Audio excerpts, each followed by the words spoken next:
From Project View in the TIA portal, expand the CPU listing in the project tree and double-click Online and Diagnostics. Go online with the device and expand the functions listing. Click Set Time. The date and time can be taken from the PC or set manually. To set the date and time manually, uncheck the checkbox. Select today's date from the drop-down menu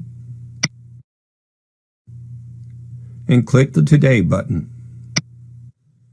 Now set the correct time.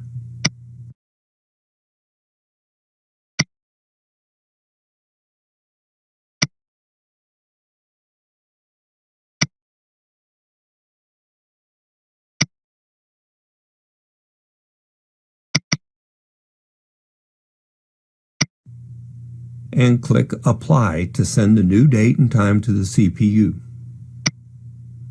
Go offline with the device. The date and time have been updated in the device.